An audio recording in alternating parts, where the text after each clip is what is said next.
Hello mga kahigal, na po midiri sa muang suki sa halu-haluan. So sa shout out kay sa muang suki sa halu-haluan at kinarilli no.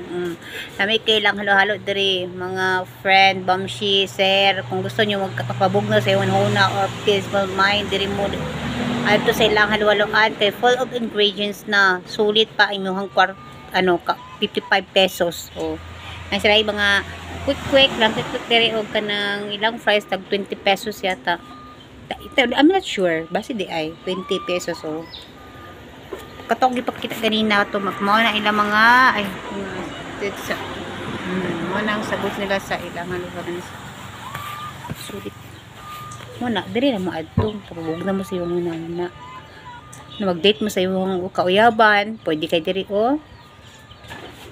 Open na unahan lang sa gamay sa may tulay is na isa ka tulay da sa Kantos Maligaya pasulod ang gamay makita kag doble na dinubli na niya Marilyn Snacks. So dire na mo adto na mo dire kay 55 pesos ang lang halo-halo sulit pwede po take out pwede po lying in kompleto na halabira.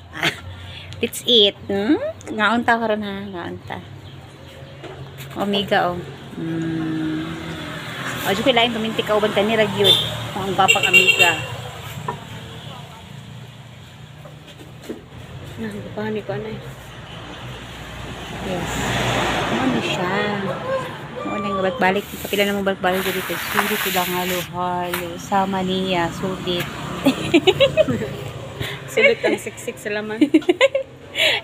Sulit siksik pa sa laman na. Dili ka mahayan.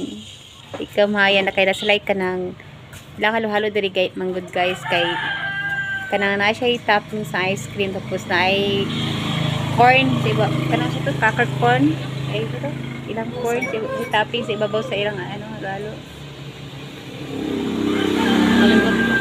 Siya topping sa corn. Corn nga, katong marag, para sa sweet. Di ka nang, para sa wala nang kanang pagkaon nga, Kalimot, kuluding. Ito pagkaon nga, katong, ay, avocado. nasa na ilang halo-halo diri kana ay mga ubi lami basta lami di ko kumakaingon basig di mag-ingon man nga ninyo labi na pagbarbalo dai di mo ganahan so adto mo diri para try ninyo ilang halo-halo mana siya guys. That's all. Thank you for watching our video this afternoon.